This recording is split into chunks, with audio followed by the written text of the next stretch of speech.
Il bichonne sa voiture pour la vidéo.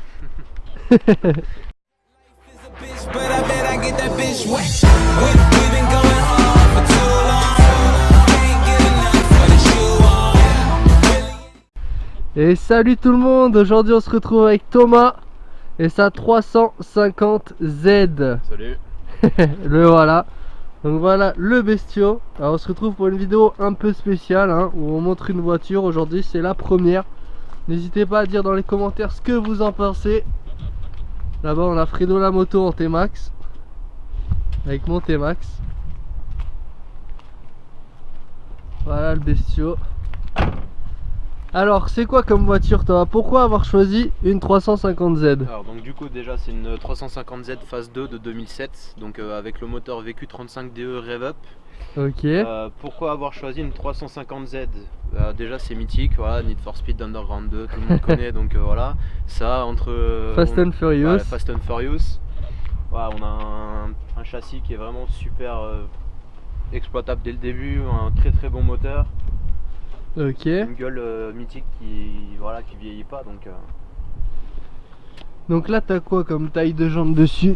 T'as du Brembo. 18 pouces à l'avant, à l'arrière. Donc Ouais. à l'avant, niveau monte, on est sur du 225-45 ZR18 en 100Y. Et à l'arrière, on est sur du 245-45 ZR18 en 100Y aussi. Donc là esthétiquement elle est toute d'origine hein. Ouais, on a des jantes d'origine. Ouais, elle est vraiment toute d'origine là. On n'a aucune modification.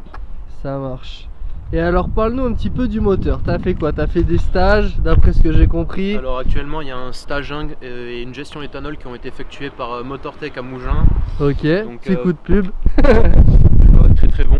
Donc là on est au passage au banc, 335 chevaux et 393 Nm de couple. Donc ça commence à faire. Un gain par rapport à ce qui est annoncé d'origine. On est à 300 chevaux et 350 Nm. Donc ça nous fait un beau petit gain, surtout pour un Atmo comme ça.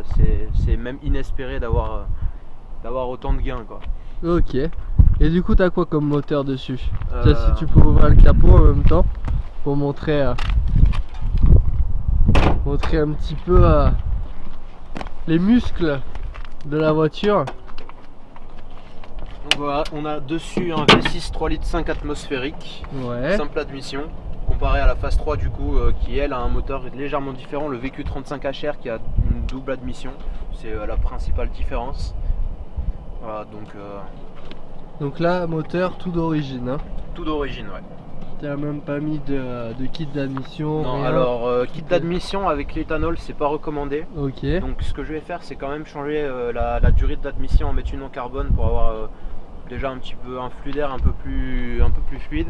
Ok. Et puis après niveau moteur pour l'instant je vais me cantonner à ça et une ligne aussi. Donc là on est sur la ligne d'origine, je vais passer sur une HKS High Power. Donc voilà. On va regarder et puis après, la ligne d'origine. Peut-être sur un stage 3. Sur un stage 3 directement. Hop. Alors on peut voir déjà les deux beaux petits pots d'origine. Ah bon, il y a encore le nid d'abeille. Pour ça qu'elle fait pas le bruit tant espéré.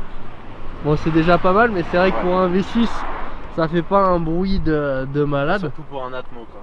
C'est sûr. Après voilà, c'est une 2 places. Comme on peut voir, il n'y a pas vraiment de coffre. Ça te dérange pas ça? Non. C'était vraiment le coffre, mine de rien, on est sur il est assez profond, donc on a de quoi faire. On peut mettre des courses. On peut faire les courses, on peut partir en vacances à 2 personnes, il n'y a aucun souci, on peut y mettre 2 valises. Et puis même en cas de besoin, parce qu'on n'a qu'une galette, on gagne en enlevant la galette et les 2-3 outils qu'il y a en dessous, on peut même gagner de l'espace pour une valise supplémentaire quoi. Donc bon, c'est pas recommandé de ne pas avoir de galette ou pas de roue de secours. Mais dans le pire des cas, ça se fait quoi. Mais ça se fait. Voilà, on a quand même pour la catégorie de véhicule que c'est, on a quand même un bon coffre on va dire. C'est sûr. Bon on va regarder l'intérieur du coup. Allez c'est parti. Alors est-ce que tu as changé quelque chose? C'est le moteur. C'est l'intérieur tout d'origine à part le poste bien sûr.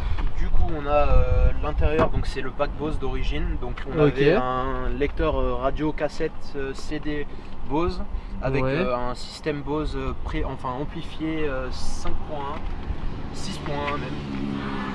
Donc On a 2 mids au niveau des portes, 2 tweeters au niveau des portières aussi, et derrière chaque siège on a donc un sub et 2 HP supplémentaires aussi. Et donc là, niveau intérieur, la seule chose qui a été changée c'est l'autoradio. Voilà, pour le moment. Donc là on est sur tout de l'origine avec des sièges en cuir, bien baqués, les petits tapis 350Z. Du coup on est sur un frein à main et du coup une clé standard. Donc ça c'est pas mal parce que les nouveaux freins aujourd'hui c'est pas top. Voilà comment il y a le compteur. Ouais, du coup est-ce que ça te dérange de nous dire combien tu l'aurais payé cette voiture? Alors à ma discrétion je l'ai payé entre 15 et 20 000 euros. Ok. Dessus j'ai payé 600 euros de carte grise et 922 euros entre la gestion et la reprog. Ok. Donc voilà. Et 600 euros de carte grise parce que c'est une ancienne voiture. Parce qu'elle a plus de 10 ans. Exactement. Et du coup comme elle a plus de 10 ans on paye pas la taxe carbone non plus. Donc ça fait un vrai gain. Au niveau financier par rapport à une 370Z. On sent la différence quoi. Outre la différence de prix entre les deux véhicules, au niveau de l'immatriculation c'est vraiment pas pareil quoi. Ok, ça marche. Bah après si tu veux bien on va aller faire un petit tour à l'intérieur. Donc vous allez pas voir le son hein, parce que YouTube si on commence à mettre de la musique ils vont pas être contents. Et après on va aller faire un petit tour. Je sais pas si tu as quelque chose à rajouter sur ta voiture, un petit truc à dire qu'on aurait peut-être oublié. Non, rien, comme ça qui te passe en tête. Rien à rajouter. Voilà, si vous donc t'en es cherchez... plutôt content. Ouais, c'est. Je sais que ça fait longtemps que tu veux ce modèle là, du coup tu es vraiment satisfait, donc ça c'est bien. Budget, honnêtement je pense pas pouvoir trouver mieux. Elle est encore vachement actuelle niveau look. Niveau performance, on est sur quelque chose qui reste quand même assez sérieux d'origine. Ah bah oui, ça c'est. Et puis bon, c'est une japonaise, il y a des pièces à gogo sur internet à tous les prix, donc. Et c'est ça qui te plaît, quoi. Tu peux la personnaliser à ta guise. Ouais, c'est ça. On peut vraiment en faire ce qu'on veut en fait. Donc là, on est sur un moteur Atmo d'origine, mais il existe des compresseurs. Il y en a peut-être une dizaine de marques qui en font. On peut pareil la passer en turbo et là on est sur des prépas qui sont vraiment très sérieuses. On va sortir entre 500 et on a même du 800 850 chevaux selon les prépas, donc ouais, ça commence à faire énormément beaucoup. C'est une voiture qui reste très très bien d'origine si quelqu'un veut l'acheter, voilà, juste pour le plaisir de la conduite. Mais après voilà, à partir du moment où on veut faire de la piste ou s'amuser un petit peu à travailler sur sa voiture, il y a vraiment énormément de pièces pour faire vraiment tout ce qu'on veut quoi. On peut la personnaliser à sa guise et faire qu'elle est différente des autres quoi. C'est ça. C'est ça qui est pas mal. Bon allez, on va faire un petit tour, on vous retrouve après. Ça pousse. Ça pousse. Ça pousse. Ça pousse, ah voilà. Ouais. Notre caméraman d'extérieur qui est donc avec mon T-Max là, mais il a pas de GoPro. Du coup c'est emmerdant. Hashtag Fredo la moto sur Instagram. Petit coup de pub.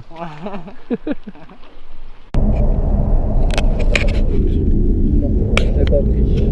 Bon, du coup on se retrouve à l'intérieur de la voiture là. Donc là on va aller à un petit endroit où il va pouvoir un petit peu rouler. Parce que là c'est mouillé. Comme vous pouvez le voir. La façade du poste. Et ça j'aime bien ça. Les jauges, ouais, là t'as l'ordinateur de bord, la pression d'huile et le voltage de la batterie. Bon, c'est pas très utile le dernier, mais bon. Ouais, j'aurais préféré, mais au moins tu peux ne pas tomber en rate de batterie. Ah, j'aurais préféré avoir la température d'eau là-bas. Ah, ouais, c'est vrai. Bon, tu peux en rajouter une, ça. Ouais, bah après, y a des choses qui arrivent. Ouais.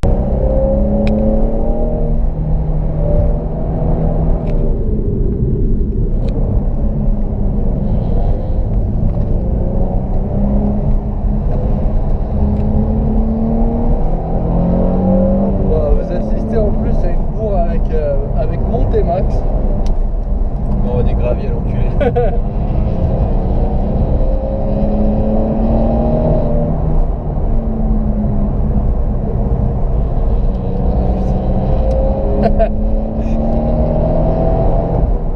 Ah, tu le pousses au cul, hein. Bon, après, c'est pas. Mais bon, lancer, forcément. C'est sûr.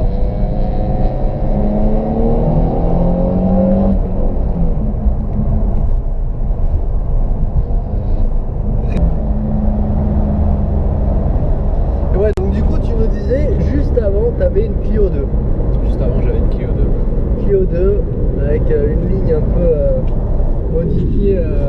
Avec la ligne d'origine, mais il manquait des boulons quoi. Elle faisait le même bruit que cette voiture. Non. Bah, ça dépend. Il y a des moments où elle était plus bruyante. Ça dépendait du serrage des boulons en fait. Et ouais. Donc du coup ça a fait une grosse différence quand même d'avoir à peu près 300 chevaux d'écart. Là on passe de 75 chevaux en traction à 300 chevaux d'origine là en propulsion.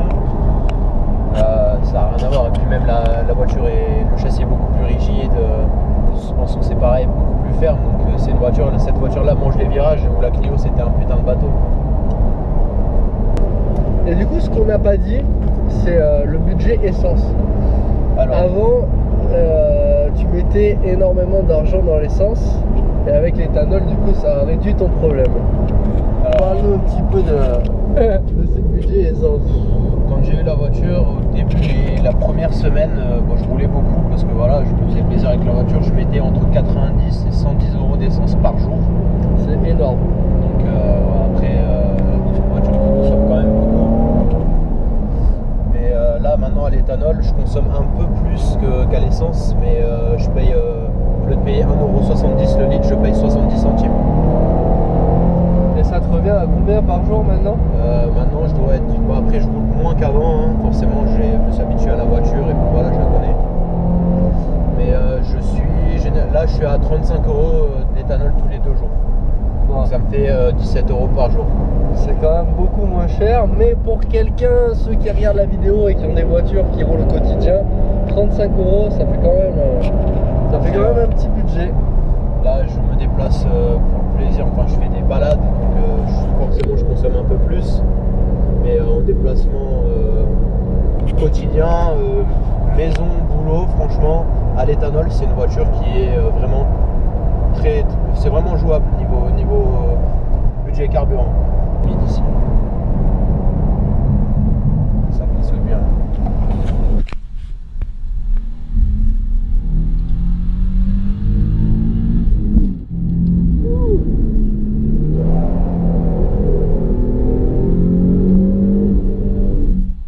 Bon après les amis, pour la vidéo, on n'est pas là à dire oh là là ça pousse, hein, parce que on a déjà fait des tours dans cette voiture. Donc c'est pas la première fois qu'on monte dedans, mais franchement ça marche fort, hein. Ça marche très bien. Là c'est violent, ça marche très bien. C'est une très bonne voiture.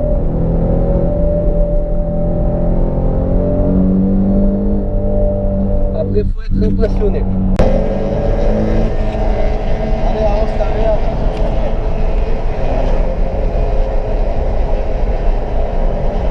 Oh le con il trace.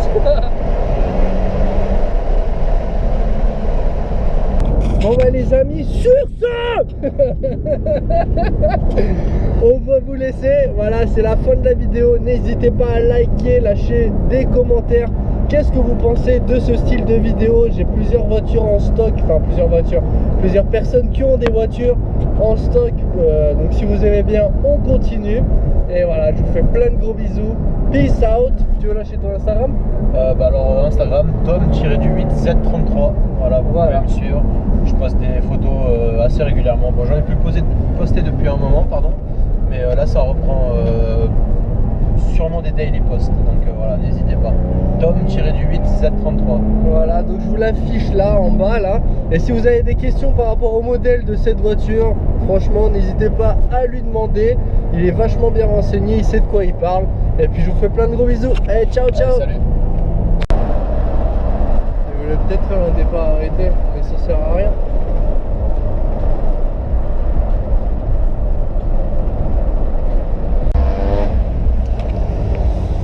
Pour le bonus. Il